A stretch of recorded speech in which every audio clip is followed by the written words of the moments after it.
So just a quick update on the little car here. As promised, I went to an event nearly 2 weeks ago now called the Surgery Sprints, which is held at my local racetrack of Manfield, which is about 2 hours away from here.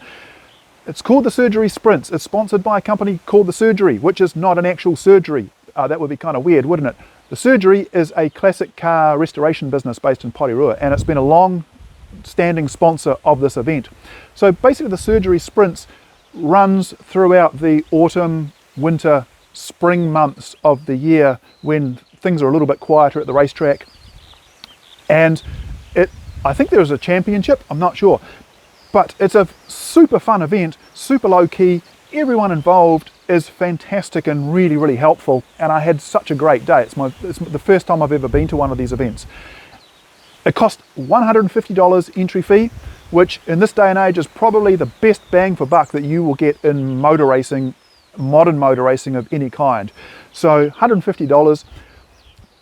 Basically the way the setup works is that you can either do single car sprints or you can do dual car sprints.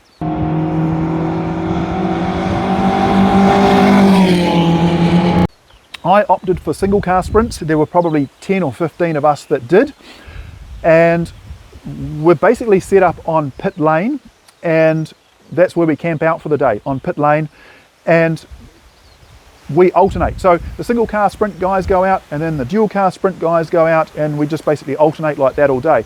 And they run it from about 10 AM I think until the end of the day, basically when people stop wanting to go out. That's how cool this event is. So I highly recommend it. I'm going to put some links for the Surgery Sprint and stuff down below for you guys to check out if this is something that you'd like to get involved with.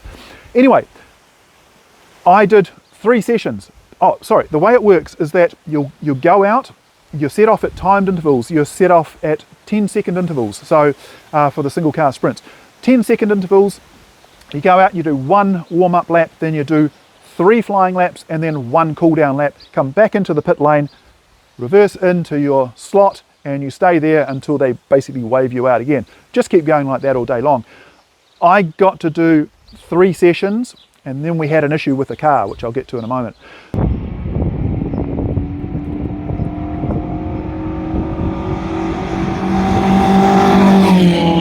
So basically, the first session was a practice session. Went out, and this was the first time I'd run the car with the sway bar hooked up.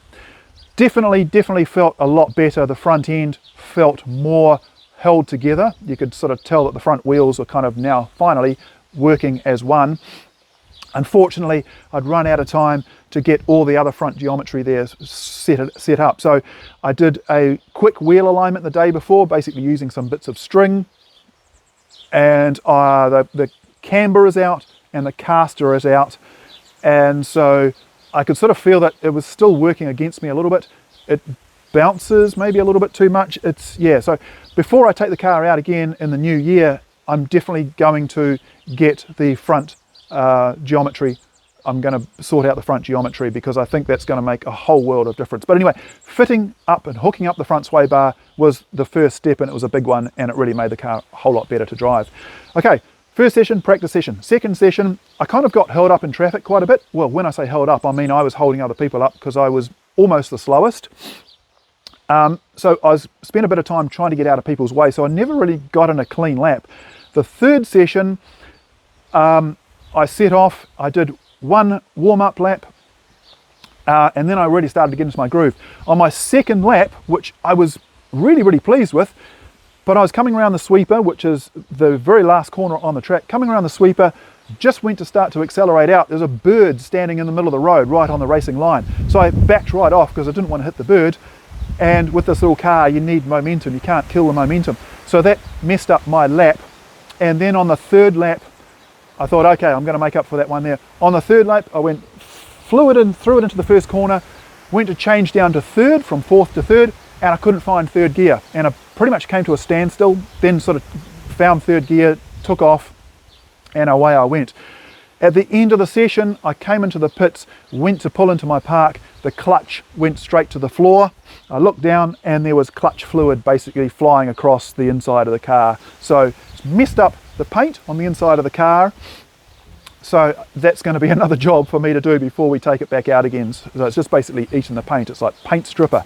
So basically, I don't know if I've told you guys, but with this Datsun 1200, it's like it was a Nissan World car. So the same model in the same basic package was sold in multiple countries right the way around the world, in both right-hand drive as we had it here in New Zealand and as they had in Australia and Great Britain and Japan, and in left-hand drive form as sold in Europe, particularly popular in Portugal for some reason, and the USA, Canada and other places. And so the right-hand drive cars all have a cable operated clutch, the left-hand drive cars all have hydraulic clutch. They use the same gearbox. The slave cylinder is on different sides depending on whether it's right-hand drive or left-hand drive. When we first were trying to get the car running and driving, we were trying to figure out how to make the clutch work. We actually thought for a moment about having a massive long clutch cable made that would wrap right around the front of the engine and come back round. After doing some research, we found that being a left-hand drive car, this is a left-hand drive gearbox. Well, the slave cylinder is set up for a left-hand drive gearbox that we had to run hydraulic. There was a braided hose that came with the car which seemed to fit, and so we made the assumption that that was the hydraulic clutch hose. So we fitted that in our rush to get the car running and driving, because I was basically just trying to make an event. It had a piece of tape wrapped around it, a piece of electrical tape wrapped around a section of it.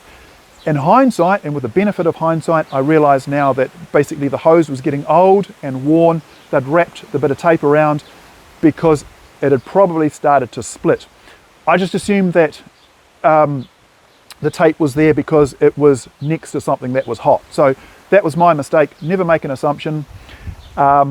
So we've learnt from that. So the cable, the hose has split. I'll have a new hose made. Front geometry will be sorted before the next event. New hose, and repaint the interior again. But other than that, it was a fantastic day. So as it turned out, it worked out quite well, because we came home, drove 2 hours home. Just as I was unloading the car, it pissed down with rain. So it was really perfect timing. If we'd kept going throughout the day, we would have been driving home in the rain. I would have been unloading the car in the rain, so that would have sucked. Anyway, just wanted to say thanks to everyone that's involved in running the surgery sprints. I had such a great day. The guy, and there was such a great range of cars too. Like in our group, there was a guy running a brand new BMW M3, and then there was a guy parked next to me in a about 1970 Mini Clubman. And he lives in Wellington. He drove the car 2 hours from his house in Wellington to Manfield, drove it around the track all day, then drove it 2 hours back home again. I mean, that's the beauty of an event like this. Like I say, probably the best bang for buck that you will get in motor racing today. So huge thanks to everybody involved in running the surgery sprints. Like I say, I'll put some links down below. As for me, I've got my excuses all lined up. I'm not a race car driver. As we discussed in a previous episode, I'm not a race car driver, but I do have my excuses all lined up. So there was the bird, and then there was the clutch. And I have to admit that my fastest lap time, which I was really disappointed by, was 1 second slower than what I'd gone at the MG Classic a couple of weeks earlier. So lots to work on, but it was a great fun day.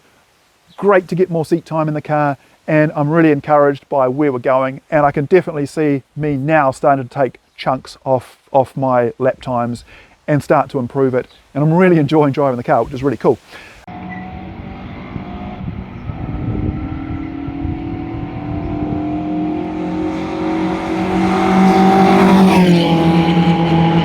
I did remember to take my GoPro, so that was good. And I was super diligent to clear all the old videos off so that we didn't run out of space like we did at Manfield at the MG Classic. Cleared all the old videos off, charged it at home the night before, was charging it in the car on the way up there, forgot to stick it in the race car for the first 2 sessions, put it in for the 3rd session, pushed the record button, sat there on the dummy grid waiting to go, sent out, did 1 warm-up lap.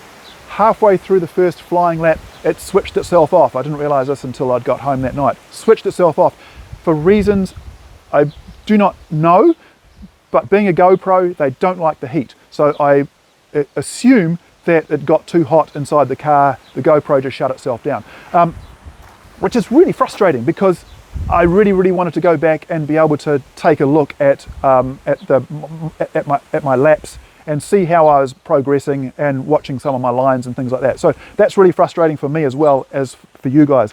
I've got this little fantastic window here. It's like a little slide window. I think I might get one made to put on the passenger side of the car as well, and that might help with keeping the GoPro cool.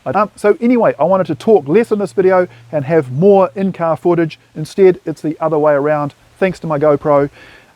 So basically, I'll run you around the warm-up lap, and we'll go halfway into the first flying lap, and then the GoPro will shut down, and that'll be the end of the video. Anyway, that's it for this episode. I'm going to put the car away for Christmas, and then start working on it again in the new year, have it ready for whatever event I bring it out for next time. I apologise again for the lack of in-car footage. We'll get that sorted. Maybe I'll stick it on the outside next time.